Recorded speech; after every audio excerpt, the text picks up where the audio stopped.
The details of this case are very difficult to hear. Extreme child abuse and child murder are involved. This one won't be for everybody. There are far more audio clips than narration in this episode. It is a one-off and won't be a regular thing in the future. The courtroom confession is detailed and horrific. Listener discretion is advised. Calling case number 15-56881, the people of the state of Michigan versus Michelle Angela Blair. Ms. Blair is charged in this case, count 1, child abuse, first degree. Felony, life or any term of years. Count 2, child abuse, first degree. Felony, life or any term of years. Count 3, child abuse, first degree. Felony, life or any term of years. Count 4, child abuse, first degree, life or any term of years. Count 5, child abuse, first degree, committed in the presence of another child. Felony, life or any term of years. State your name, please. Blair. Thank you.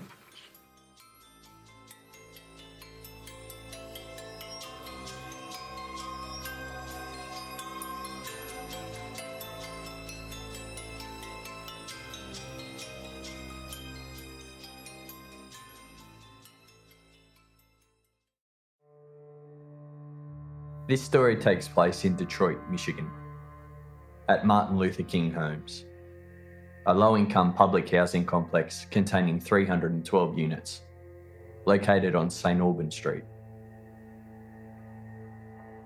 At 11:30 a.m. on Tuesday the 24th of March 2015, an eviction crew from the Wayne County Sheriff's Office attended Unit 804 in the Martin Luther King complex. The bailiffs were there to evict the tenant Michelle Blair, who lived there with her 4 children, her 2 daughters aged 17 and 13, and her 2 sons aged 9 and 8. Michelle was described as a nice, friendly person. Her kids were described as polite and respectful. Sometime around 2012, Michelle had pulled all 4 of her kids out of school, opting to homeschool them instead. It was around 2014 when neighbours started to notice that they hadn't seen Michelle's 13-year-old daughter, Stoni Blair, or her 9-year-old son, Stephen Berry, for a while. Michelle explained that they had been spending a lot of time with an auntie, and that when they were back at home, they didn't really like going out and being around people. They preferred to stay inside. Michelle had been living at a unit for the last 10 years. She was unemployed, receiving a government benefit. She had money issues and she hadn't paid her rent. That's why she was being evicted. She owed $2,206. Michelle knew she was getting evicted. She had been served the notice and had seen the dumpsters delivered out the front, where the eviction crew planned to throw all of the stuff. Michelle didn't really want to be there when the eviction crew arrived, so she arranged to stay with a friend who also lived in the same housing complex.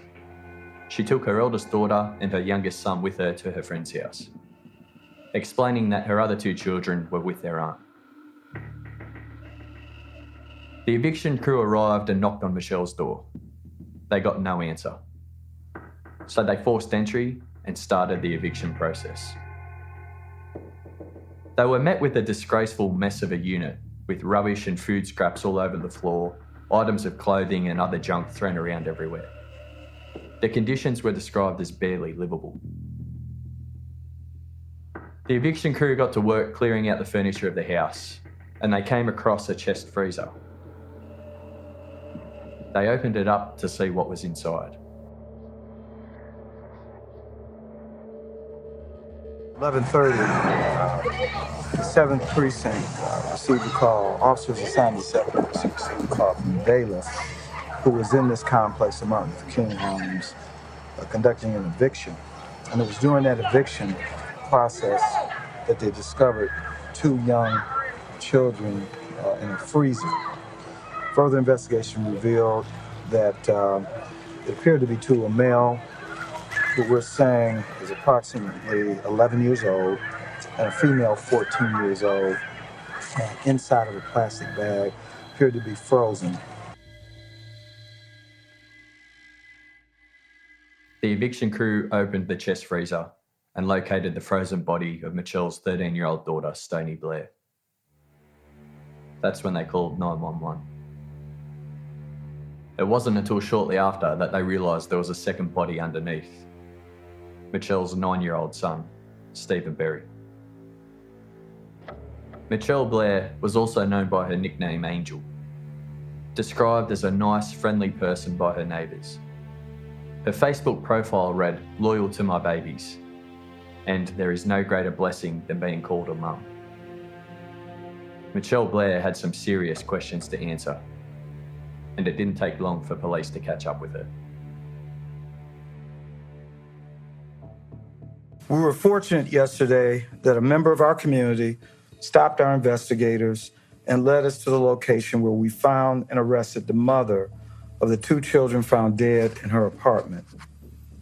Our homicide team continues to work diligently to bring some closure to both family and their friends.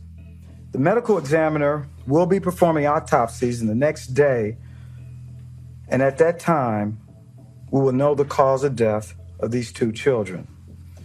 As you can imagine, this is a very complex case.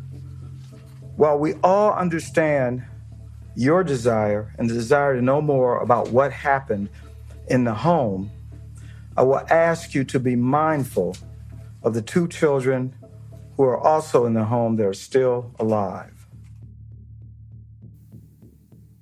Her 2 surviving children were taken into protective custody while police got to work trying to find out what happened. A background check showed that between the years 2002 and 2005, Michelle Blair had been investigated on 2 separate occasions for allegations of child abuse. The abuse claims were substantiated. Her punishment was counselling. She was allowed to keep custody of her children. As part of the investigation, Michelle's surviving children were interviewed. What they detailed was a real-life house of horrors. Both of them were physically beaten by Michelle. They were regularly whipped with an extension cord and hit with a piece of wood. Both had also been burnt with an iron. At the time they were taken by Child Services, both kids had numerous scars and injuries. Her son had 25 different scars on his back alone. There was clear medical evidence to back up their story that they were the victims of prolonged physical abuse from their mother. Michelle was initially only charged with child abuse. This was because the police had to wait for the results of the autopsy to determine exactly how the children died. And the autopsy was delayed as they had to allow the bodies to thaw out before it could be conducted. Michelle was arraigned 2 days later, Thursday the 26th of March. She was charged with 4 counts of first-degree child abuse, which is punishable by 15 years in prison.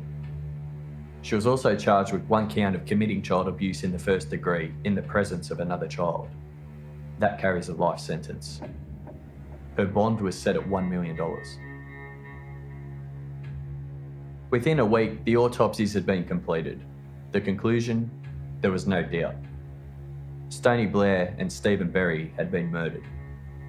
Michelle's charges were upgraded to 2 counts of felony murder, 2 counts of premeditated murder, and 1 count of torture. Stephen Berry was killed around the 30th of August 2012. Stoni Blair was killed about 9 months later, in May 2013. Both had been left in the freezer until the eviction crew found them in March 2015. How didn't anybody notice Stoni and Stephen missing? Well, some neighbours did notice that they hadn't seen them for a while, but when they asked the question, they believed Michelle's story, that they spent a lot of time with an aunt, and when they were home, they didn't like to go outside. No alarm bells were raised at school because they didn't go there in the first place. Their fathers hadn't seen them for several years, so they didn't notice either. Sadly, Stoni and Stephen were able to go missing for 2 years, and nobody did anything other than ask a passing question as to where they were. Nobody asked any real questions or looked closely at all. It took an eviction crew to find them in the freezer before anybody realised they were really gone. And the whole time her kids were in the freezer, Michelle continued to accept government benefits for them. Michelle was subjected to numerous evaluations by doctors and psychiatrists to make sure she was competent to stand trial and that she could be held criminally responsible for her actions. But Michelle didn't want to wait for those reports. She just wanted to plead guilty. She tried numerous times to plead guilty and have the matter finalised, but the court wouldn't allow it straight away. The court needed to make sure everything was done properly. They had possible future appeals in mind. They wouldn't accept the plea until all doctors' evaluations were officially on record. My understanding, to get a trial is to get to the truth, right? I'm already saying that I did it. I'm freely giving myself and accepting life in prison. If I'm already giving myself to you like, hey, I did this, what's the problem? And I'm not gonna come back like, oh, I didn't understand my rights. I'm not a coward. You get what I'm saying? I don't have that second report from Dr. Shiner yet, okay? The forensics one is not good enough? No, that's why we requested an independent too, okay? Now, my understanding is that his evaluation is complete, but we just don't have it yet. These are some very serious charges and very... I understand all of them. If y'all give me an opportunity now. Give me an opportunity. I've confessed 3 times. I'm not going to stop saying what I did. You get what I'm saying? I understand. These are very serious charges with very serious consequences. If you were to plead guilty to a first-degree murder charge, that is life in prison without the possibility of parole. I know this. I'm happily saying life in prison. If you had death penalty, I would take that. I don't care. That's my baby, period. I'm not going to change my mind. I'm not changing anything. I don't need the week to think about it. When all doctors' reports were eventually placed onto the record, the court made a ruling that Michelle was competent to stand trial, and she could be held criminally responsible for her actions. As such, if she now wanted to plead guilty, the court would accept it. Michelle wasn't insane. She knew exactly what she was doing and understood the consequences of her actions. Michelle pled guilty straight away. During her guilty plea, she described the how and why of what she did. Just a warning, the following clip is very graphic in detail and may not be suitable for all listeners. All right, Ms. Blair, we're here today because you've indicated that you want to plead guilty to 2 of the counts that are identified in the information. Since much of today's proceeding will be a dialogue between me and you, the first thing I'm going to do is swear you in. You please raise your hand. Do you solemnly swear or affirm that the testimony you're about to give today will be the truth? Yes. Thank you. What is your name, ma'am? Michelle Blair, Ms. Blair, how old are you? 36. Are you a United States citizen? Yes. Okay.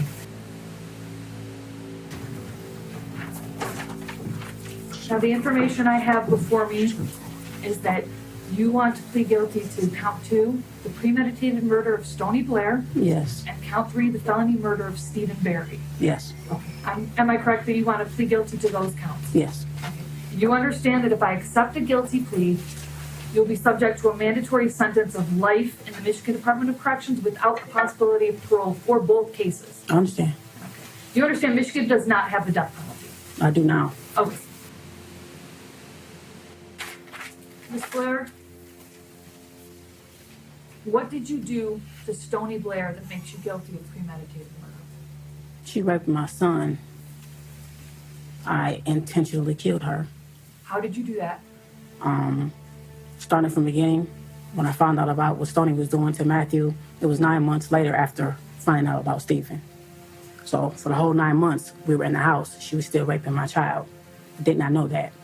When I first found out, after Maddie told me, I took a minute because I was not understanding, that she did that to him. But I repeatedly punched her.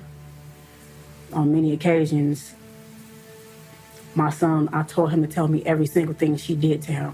So as she was telling me, he was telling me more and more things that she did.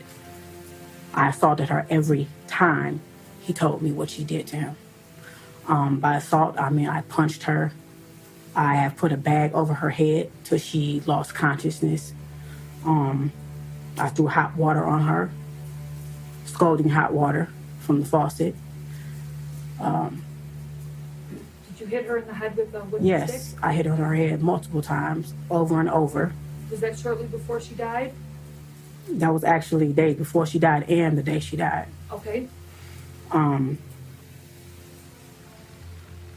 hit on her back. It's like with her tailbone. I kicked her.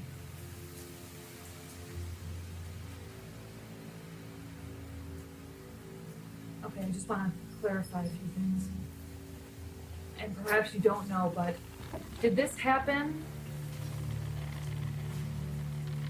on or about May 25th, 2014? to the May best of your May recollection? 25th is actually the day she died. Well, the day I killed her. And you said you killed her by putting a grocery bag over her head? Yes, that day, Maddie would tell me different things because he was doing this to him for years. And I did not know that. You get what I'm saying? And I didn't find out till 9 months later. She had started with Steven. She ruined my son, okay? She started with Steven before he even started.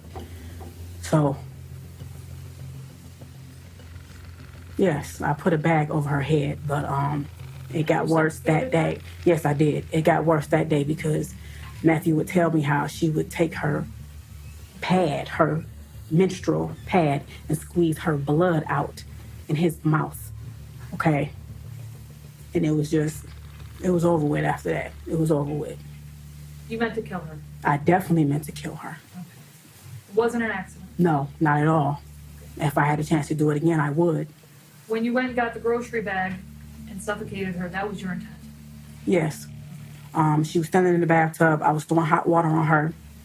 My son was standing to my right outside the bathroom door, and he was telling me everything he was telling me. I looked at her, and I'm like, "You did this?" And she was like, "Yes." So I actually had a stick, and I was hitting her in the head. Every time he told me something, I hit her very hard in her head, and I was throwing hot water on her.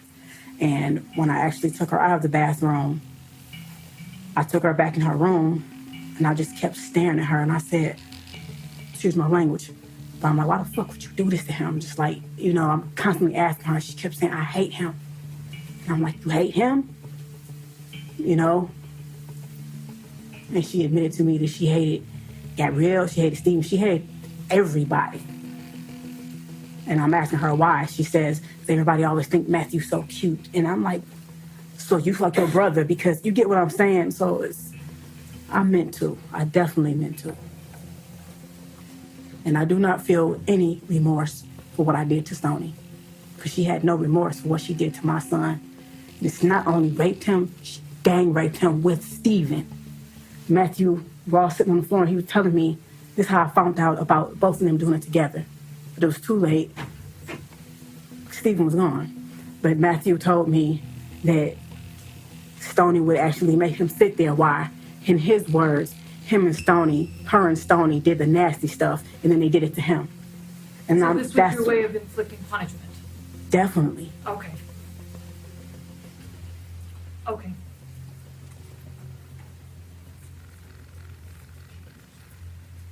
Where did that happen? What? Where did it? The death? Her actual death? Yes. Not the location of the house. Where did you live at the time? 804 St. Albans Street. Is that in the city of Detroit? Yes. Okay. Your Honor, Go ahead.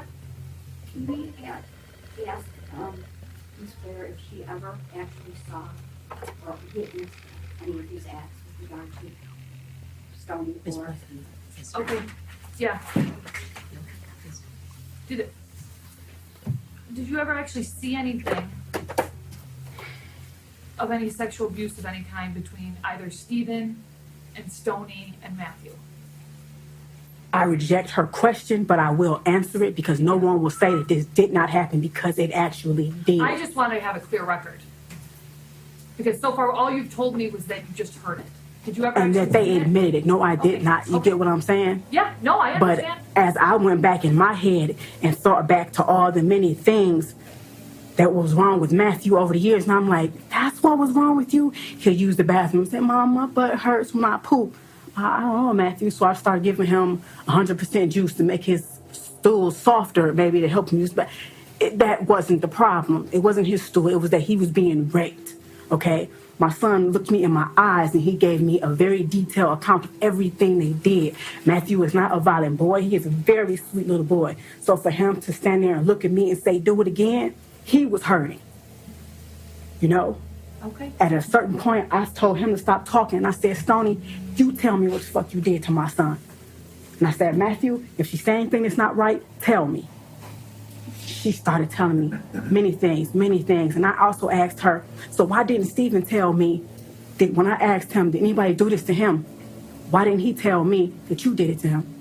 Because Stoni was going upstairs, beating Stephen's ass, threatening him. Basically, at a certain point, after I was hitting Stephen, I didn't want to look at him. I didn't want to look at him, so I told him to go to his room. When it came time to eat, I didn't want to take no food up, so I sent Stoni up because she volunteered, not knowing at that time that Stoni was raping either of them. But every time she went upstairs, I wouldn't have known if she hit him or not because I had put many bruises on him.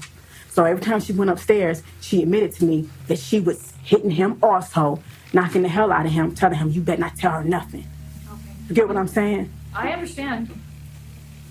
When she admitted these things to you, were you always being physical with her?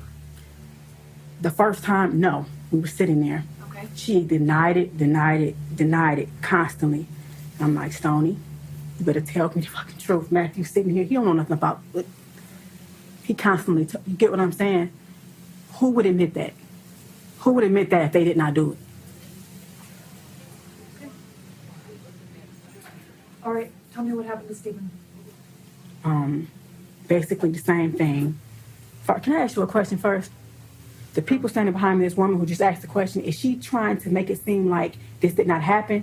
No. We just have to have a clear record. Okay.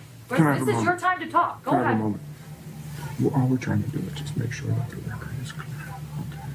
And so don't worry about them behind you. Just deal with the judge and she has you.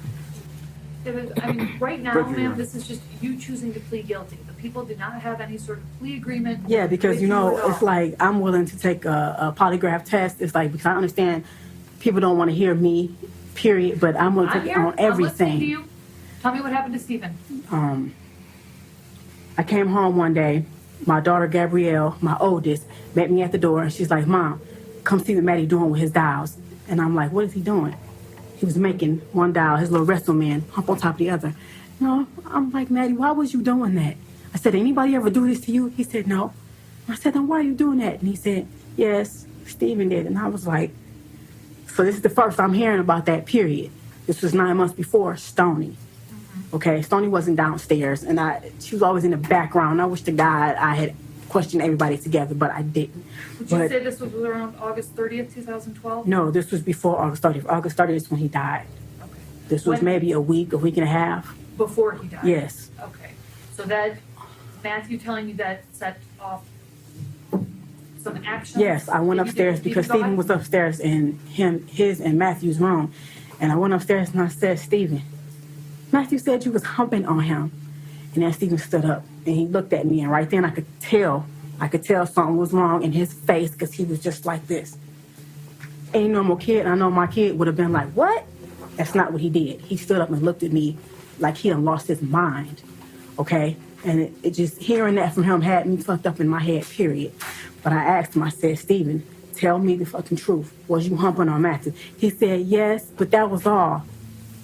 And I said, did you hump on him with your underwear off? He said, no. Matthew yelled out, yes, he did. And I just remember going in the hallway, walking back and forth, like, and I walked back up and I was like, you fucked your brother? You get what you fucked your brother. So I'm looking at them too. I'm looking at them like, what? I can't understand. So I started punching Stephen. You know, I'm like, what the fuck is you doing to him? I just started asking him questions. Matthew at this point is just spilling out. He's just spilling out. And Mom, and he's doing like this, and he's doing this thing almost every night. He telling me how he's not put bags over Stephen's head. is because if we had Maddie, I thought Maddie peed in the bed. My son was never a bedwetter. Didn't know it was Stephen waking up every morning pissing on Matthew like he was a damn piece of shit, okay? They had bunk beds. Stephen would get out the bed in the middle of the night. You would rape him in his own bed. You would pee on him instead of going to the bathroom. I'm waking up every morning thinking Matthew's a bedwetter. So we just wash him up and go, you a bedwetter. Let's talk about what you did to Stephen. The reason I put bags over Stephen's head is because my son told me that the plastic on his bed, because I thought he was a bedwetter, he said, sometimes, Mom, I couldn't breathe. Stephen was laying on me and he had my face down in the plastic on the bed. I couldn't breathe and he was humping on my butt like a basketball. That's when I got a garbage bag and started putting it over Stephen's head. And I started asking him, bitch, you know what I'm saying? You see what this feel like? You can't breathe? You stop at that's my son. You could not breathe on top of getting raped. He was 6 years old at the time. You get what I'm saying? So I put a bag over his head. He lost consciousness. I did that a couple times. He told me that Maddie would be face down. He had stuff around his neck. So I grabbed Stephen, I grabbed a belt and I put a belt around his neck and I lifted him up like, do you like how this feels, being choked with a belt? So I dropped him.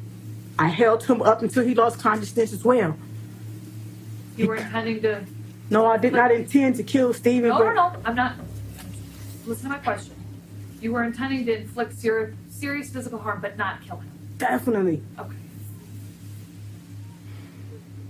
Did you also punch him? Yes, I did. Multiple also times. kick him? Yes, I did. You talked about choking him. Did you also burn him? Yes, I did. Okay, how did you do that? Hot water. Scalding hot water. Okay, again, you knew you were seriously harming him, but you didn't intend to murder him. No. Okay. But your actions ultimately caused his death. Yes, they did. Okay. Were you Stephen's mother? Yes. He was in your custody? I don't claim him as my son now, and I do not claim Stoni as my daughter. I have 2 children. That's it. Stephen and Stoni are demons, period. Listen to my question. At the time he died, he was in your custody or care? Yes. How old was he? Stephen was 9. And again, did this happen at your house in the city of Detroit? Yes. What you did to Stephen was punishment for what you did to Maddie, is that right? For what he did to Maddie. Sorry, yes. For what Stephen did to yes. Maddie. That was punishment. All and right. If I had killed Stephen intentionally, I definitely would be proud to say I did. You weren't allowing them to treat your other children like this, were you? What do you mean? You weren't allowing them to sexually assault. No, I wasn't allowing that. I never knew. That's exactly, you get what I'm saying? That's exactly what I wanted to know. You didn't know until afterwards. So, man, I don't regret none of this. I don't regret any of it. Matthew is my son. That's my baby. There's no way that his brother and sister should know what he feels like inside. There's no way. Understood. I don't feel no remorse for the death of them demons. Okay. All right. I'm going to accept the plea unless either counsel's dissatisfied with the testimony that was just provided by Ms. Blair. I believe there's a sufficient factual basis to accept the plea at this point. Her claims that both Stoni and Stephen were sexually assaulting her youngest son were never substantiated. The reason she says she reacted so violently was that she herself was sexually assaulted when she was younger. She reported the assault to her mum, and her mum failed to do anything about it. Her mother's failure to protect her affected her for the rest of her life. It led her to tell her own kids that if anybody ever touched them, to tell her about it straight away so she could do something. When her youngest son reported to her that he was assaulted by Stoni and Stephen, she reacted. Alexander Dorsey was the father of Stoni Blair and the surviving 17-year-old girl. He hadn't seen either of his children for 2 years prior. He says that Michelle barred him from the home. He had a prior criminal history and he actually owed $39,000 in child support. It was deemed that he failed to protect the children from an unfit home environment where the children were physically abused, tortured and murdered.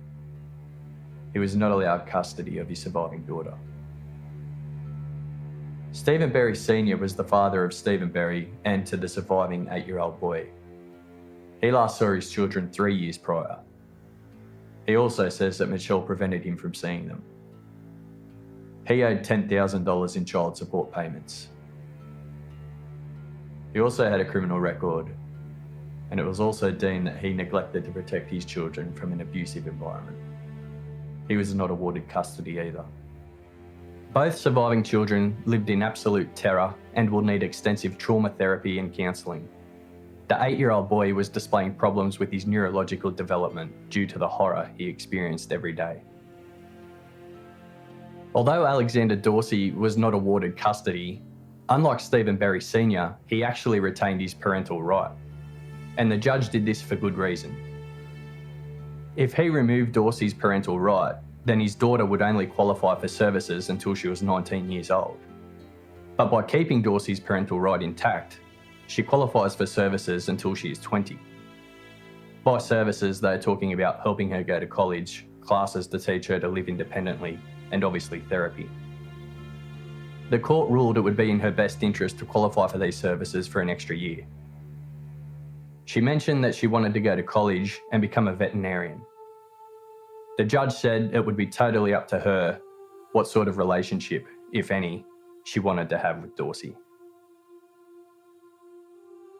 Michelle Blair's parental rights to her 2 surviving children were terminated. She was sentenced on the 17th of July 2015. Despite what happened to you when you were a child, you had the opportunity to grow up. True. You had the opportunity to become an adult. You had the opportunity to make your own decisions with respect to running your own life. And you were blessed with 4 children. Stoni and Stephen are never going to have that. They don't have those same opportunities. And when I think about all of the possible joys that they could be missing out on, one thing that strikes me as the greatest tragedy here is that they will never know what a life is like without experiencing fearing their mother. They will never know the joy of what could have been in their life without having you in it. They lived in terrible fear of you. And I find that just so sad in this case. After all is said and done, you imposed the death penalty on your own children. I did. And you readily admit it, and you want to take responsibility of it.